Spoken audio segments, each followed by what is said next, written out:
Baik, bismillahirrahmanirrahim. Assalamualaikum warahmatullahi wabarakatuh. Sebelumnya, terima kasih kepada para panitia dan juga para audiens yang telah memberikan kesempatan waktunya agar bisa hadir. Pada kesempatan kali ini, dalam rangka kami di sini akan memberikan edukasi berkaitan dengan pentingnya bercerita sebagai upaya pencegahan perilaku mengakhiri hidup pada remaja. Yang mana topik ini merupakan fenomena yang cukup viral akhir-akhir ini, mulai dari tekanan-tekanan mental, maupun dari masalah-masalah ekonomi, maupun masalah kehidupan lainnya, sehingga membuat para remaja pada sekarang ini memendam ataupun tidak menceritakan apapun permasalahannya kepada orang lain, sehingga meluapkannya untuk mengakhiri hidupnya.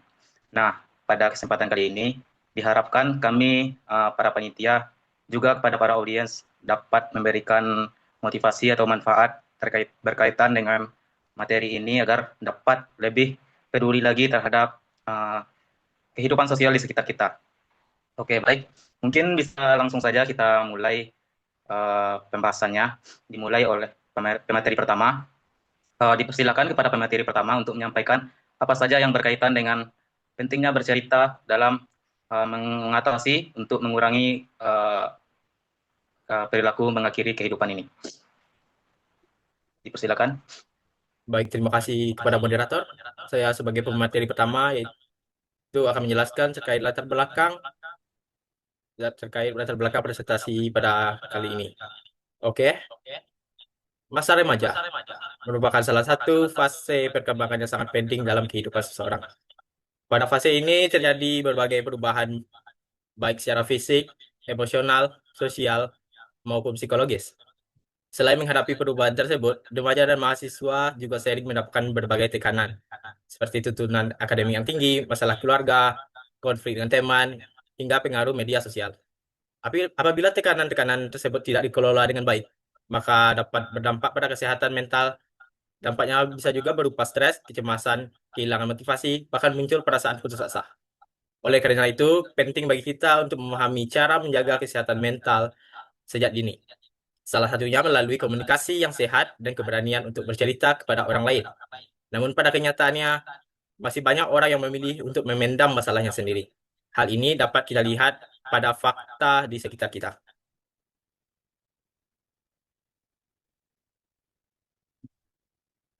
Ada beberapa alasan mengapa seseorang sulit untuk bercerita.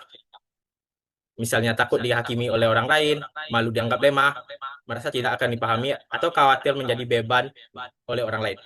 Padahal, kita seorang kita seseorang terus memendam masalahnya, tekanan psikologis yang dirasakan justru akan menjadi semakin besar. Akibatnya, tingkat stres meningkat, emosi menjadi tidak tersalurkan dengan baik, dan seseorang merasa semakin kesepian karena menghadapi masalah seorang diri. Karena itu, bercerita bukanlah sebuah tanda kelemahan.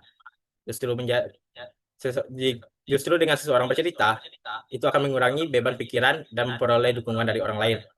Dalam psikologi, mengekspresikan perasaan atau emosi dikenal sebagai salah satu bentuk coping strategi, yaitu cara seseorang menghadapi tekanan hidup secara sehat. Karena itu, kemampuan untuk berbagi cerita memiliki manfaat yang besar untuk kesehatan mental seseorang.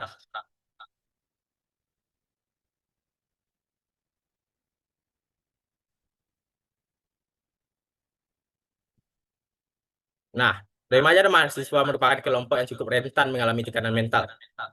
Pada fase ini terdapat berbagai sumber tekanan, seperti tuntutan akademik, mendapatkan nilai yang baik, konflik dalam keluarga, bullying, tekanan sosial, pengaruh media sosial, hingga perasaan kesepian, kecemasan akan masa depan. Jika tekanan-tekanan tersebut terus-menerus dialami tanpa diimbangi dengan dukungan yang memadai, maka dampaknya akan terjadi pada kesehatan mental seseorang. Beberapa dampak yang muncul antara lain meningkatnya stres, terganggunya kesehatan mental, menurunnya motivasi, atau muncul perasaan putus asa. Karena itu penting bagi remaja untuk memiliki lingkungan yang mendukung, tempat yang aman untuk bercerita, serta keberanian untuk mencari bantuan ketika menghadapi masalah. Baik, lanjut kepada pemateri selanjutnya. Slide selanjutnya, mengapa banyak remaja yang memendam masalah?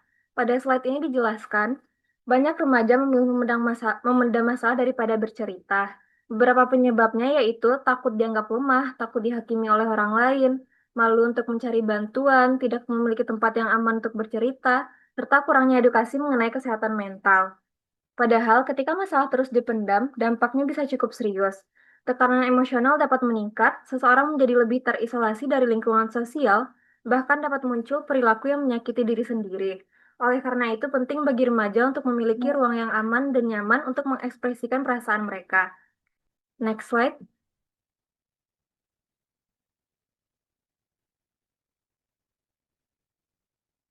Selanjutnya, kesehatan mental. Kesehatan mental adalah kondisi ketika seseorang mampu mengelola emosi dengan baik, menghadapi tekanan hidup secara positif, dan tetap menjalankan aktivitas sehari-hari secara produktif. Seseorang yang memiliki kesehatan mental yang baik biasanya dapat berpikir lebih positif, menjalin hubungan sosial yang sehat, dan mampu beradaptasi dengan lingkungannya. Karena itu, kesehatan mental sama pentingnya dengan kesehatan fisik. Jika kesehatan mental terganggu, maka kualitas hidup seseorang juga dapat ikut menurun. Next slide. Selanjutnya, mengapa bercerita itu penting? Seringkali masih ada anggapan bahwa bercerita tentang masalah adalah tanda kelemahan. Padahal kenyataannya tidak demikian. Bercerita justru merupakan langkah yang berani dan positif dalam menghadapi masalah. Dengan bercerita, seseorang dapat menyalurkan emosinya, mengurangi beban pikiran, memperoleh dukungan dari orang lain, serta merasa didengar dan dipahami. Selain itu, bercerita juga dapat membantu menemukan solusi terhadap masalah yang sedang dihadapi. Seperti kutipan pada slide ini, kadang seseorang tidak selalu membutuhkan solusi, tetapi hanya membutuhkan seseorang yang mau mendengarkan. Oleh karena itu, menjadi pendengar yang baik juga merupakan bentuk dukungan yang sangat berarti bagi orang lain. Sekian dari saya.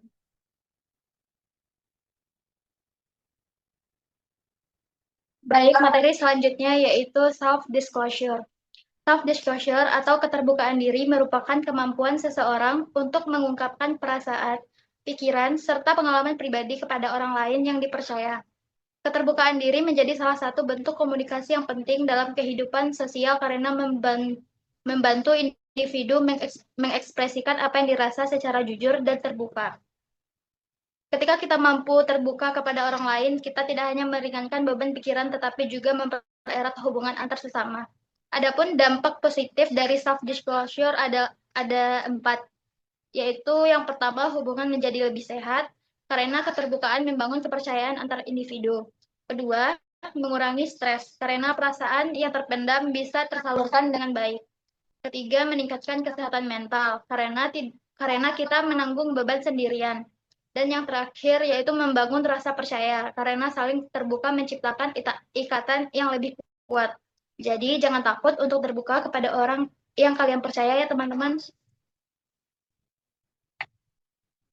Selanjutnya dukungan sosial. Dukungan sosial merupakan bentuk perhatian, bantuan, dan kepedulian yang diberikan oleh orang-orang di sekitar kepada individu yang sedang menghadapi masalah atau tekanan hidup. Dukungan tersebut berasal dari keluarga, teman, pasangan, guru, dosen, maupun lingkungan sekitar yang mampu memberikan rasa nyaman dan aman secara emosional. Dukungan sosial dapat diwujudkan melalui sikap mendengarkan dengan baik, memberikan bantuan, memberi semangat, serta menunjukkan kepedulian terhadap kondisi seseorang. Individu yang merasa didukung dan dipahami oleh lingkungannya cenderung lebih mampu menghadapi tekanan hidup, mengurangi rasa kesepian, serta memiliki kondisi mental yang lebih baik.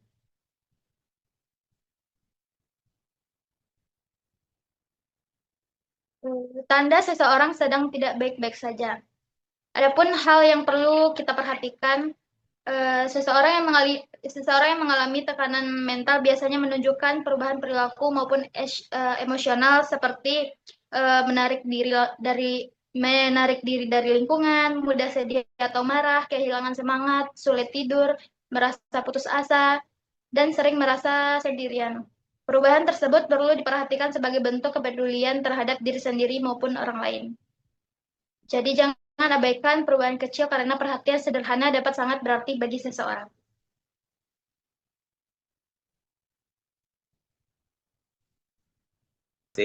Kepada pemateri selanjutnya, Bang Habil, dipersilakan. Baiklah, saya akan menjelaskan tentang fakta dan data yang terjadi di sekitar kita. Berdasarkan data Puskesmas, Bareskrim Polri, tercatat 1.270 kasus bunuh diri di Indonesia sepanjang tahun 2025, dengan rata-rata lebih dari 100 kasus per bulan, dan puncaknya mencapai 142 kasus pada bulan Oktober. Ini ini bisa dibilang sebagai hal yang tidak wajar, karena sangat amat banyak kasus ini terjadi. Selanjutnya, pesan penting. Pesan penting yang pertama, membenahi masalah bukan merupakan solusi yang tepat. Kedua, meminta bantuan bukan tanda kelemahan, melainkan bentuk kepedulian terhadap diri sendiri. Ketiga, bercerita dapat membantu mengurangi tekanan emosional dan menjaga kesehatan mental. Keempat, dukungan sosial memiliki peranan penting dalam membantu seseorang untuk menghadapi berbagai tekanan hidup. Kelima, menjadi pendengar yang baik dapat memberikan rasa aman dan nyaman bagi orang lain. Keenam, kepedulian kecil dan komunikasi yang sehat dapat memberikan dampak besar bagi kesehatan mental seseorang. Satu percakapan sederhana dapat memberikan kekuatan bagi seseorang untuk tetap bertahan. Selanjutnya saya kembalikan kepada moderator.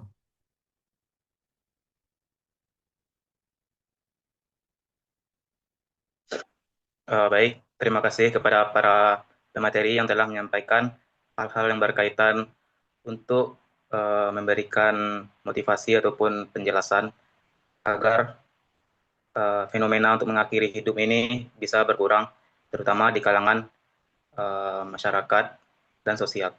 Adapun kesimpulan yang dapat kita ambil yaitu kesehatan mental merupakan aspek penting dalam kehidupan remaja dan mahasiswa yang perlu dijaga dengan baik. Berbagai tekanan akademik, sosial maupun emosional dapat memengaruhi kondisi psikologis seseorang apabila tidak dikelola secara sehat. Salah satu langkah sederhana yang dapat dilakukan untuk menjaga kesehatan mental adalah dengan berani bercerita dan membuka diri kepada orang yang dipercaya. Melalui komunikasi yang sehat serta adanya dukungan sosial dari lingkungan sekitar, seseorang dapat merasa lebih didengar, dipahami, dan tidak sendirian dalam menghadapi masalah. Oleh karena itu, penting bagi kita untuk membangun lingkungan yang suportif, saling peduli, dan mampu menjadi pendengaran yang baik bagi orang lain. Baik, mungkin sekian dari penjelasan ataupun edukasi yang kami berikan pada kesempatan kali ini. Bagi teman-teman semua ataupun para audiens yang merasa mempunyai pertanyaan ataupun sesi curhat lah atau gimana, bisa disampaikan ke dalam forum ini. Siapa tahu nanti kami bisa membantu ataupun memberikan solusi.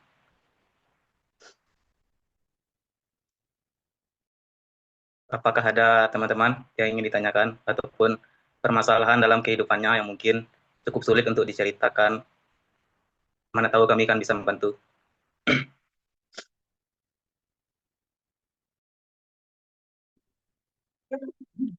Izin bertanya,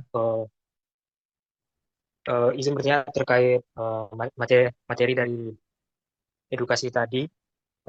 Saya Raditya Ramadan dari jurusan akuntansi ingin bertanya, apakah bercerita saja itu sudah cukup untuk mengatasi masalah kesehatan mental yang berat? Jika iya, mengapa? Dan jika tidak, mengapa? Baik, terima kasih kepada Radit atas pertanyaannya. Di sini akan kami tampung dulu ya Radit. Baik. Ada yang lain, teman-teman? Izin bertanya, rekan. Silakan Bang. Nah, tadi kan sudah dibahas tentang perilaku, bercerita sebagai upaya pencegahan perilaku mengakhiri hidup para remaja. Nah, di sini kan banyak kasus tuh. Kalau kebanyakan orang-orang yang mencoba mengakhiri hidup ini kan kebanyakan introvert. Nah, mereka kan juga sulit bercerita.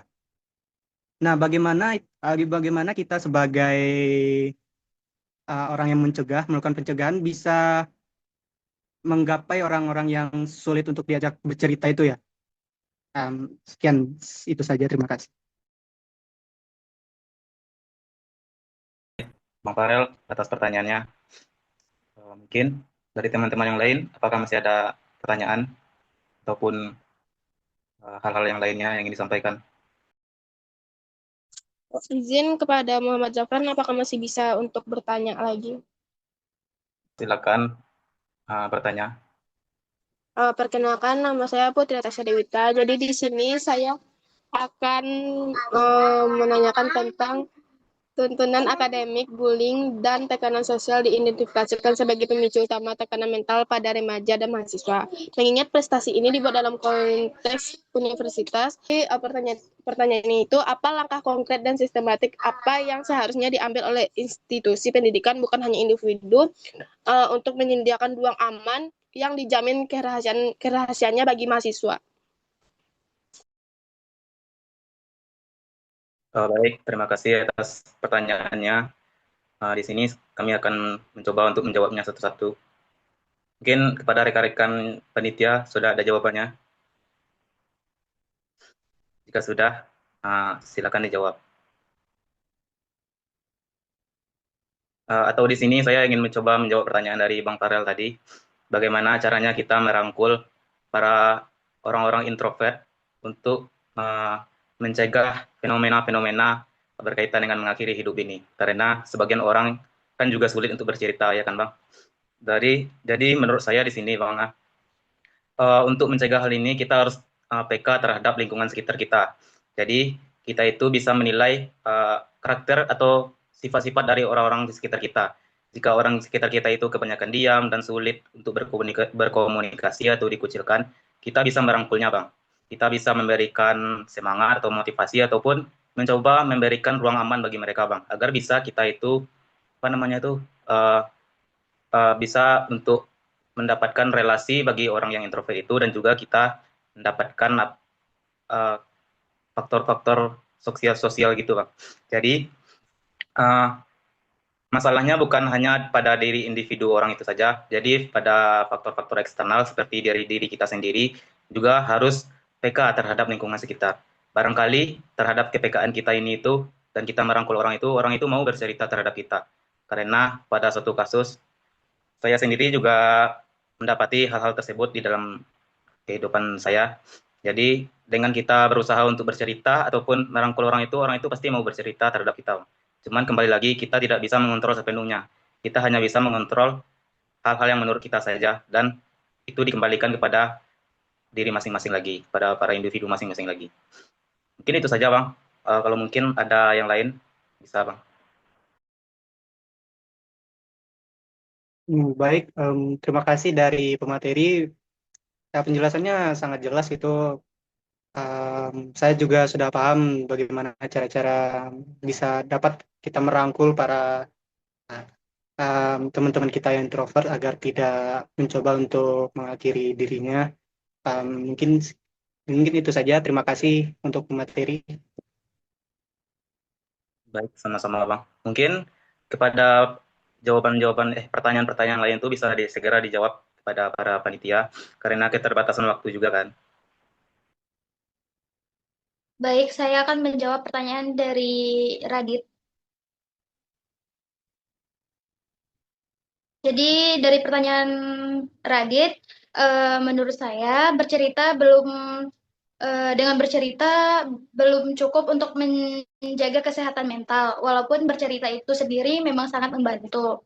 Ketika kita bercerita kepada orang yang kita percaya, kita akan merasa lebih lega, merasa didengar, dan beban yang kita rasakan jadi sedikit berkurang. Itu sudah bisa dirasakan manfaatnya. Tapi kalau dipikir-pikir lagi, bercerita itu hanya membantu kita melepaskan perasaan, bukan menyelesaikan masalahnya. Misalnya, kalau kita stres karena tugas menumpuk, kita cerita ke teman, mungkin kita merasa lebih tenang sesaat, tapi tugasnya tetap masih ada. Masalahnya belum benar-benar selesai. Selain itu, tidak semua kondisi mental bisa diatasi hanya dengan bercerita. Ada beberapa kondisi seperti depresi atau anxiety yang memang butuh bantuan dari orang-orang profesional seperti psikolog atau konselor, bukan hanya sekedar curhat kepada teman. Jadi yang perlu kita ingat, bercerita itu perlu dikombinasikan dengan hal-hal seperti istirahat yang cukup, olahraga, dan kalau memang perlu, konsultasi ke orang yang lebih profesional seperti psikiater. Jadi kesimpulan dari saya, bercerita itu penting dan merupakan langkah awal yang bagus, tapi tidak bisa berdiri sendiri sebagai satu-satunya cara menjaga kesehatan mental kita. Sekian dari saya jawaban atas pertanyaan dari Radit. Baik, apakah Radit dapat memahami? Baik, terima kasih kepada pemateri atas penjelasannya. Apa yang dijelaskan sudah cukup saya mengerti dari apa yang saya tanyakan tadi. Terima kasih, saya kembalikan kepada moderator. Baik, terima kasih Radit. Mungkin untuk pertanyaan satu lagi, boleh dijawab juga, teman-teman. Baik, saya akan menjawab pertanyaan dari Putri Natasha Dewita. Tuntutan akademik, bullying, dan tekanan sosial diidentifikasi sebagai pemicu utama tekanan mental pada remaja dan mahasiswa. Mengingat presentasi ini dibuat dalam konteks universitas, langkah konkret dan sistematik apa yang seharusnya diambil oleh institusi pendidikan, bukan hanya individu, untuk menyediakan ruang aman yang dijamin kerahasiaannya bagi mahasiswa. Jawabannya yaitu menurut kami, institusi pendidikan memiliki peran penting dalam menciptakan ruang aman bagi mahasiswa. Langkah yang dapat dilakukan antara lain menyediakan layanan konseling yang mudah diakses dan menjamin kerahasiaan mahasiswa, menerapkan kebijakan anti-bullying yang tegas, serta memberikan edukasi kesehatan mental secara rutin. Selain itu, kampus juga perlu membangun lingkungan yang sportif dan tidak menghakimi, sehingga mahasiswa merasa nyaman untuk bercerita, mencari bantuan, dan mendapatkan dukungan ketika menghadapi berbagai tekanan akademik maupun sosial. Sekian jawaban dari saya kembalikan ke moderator.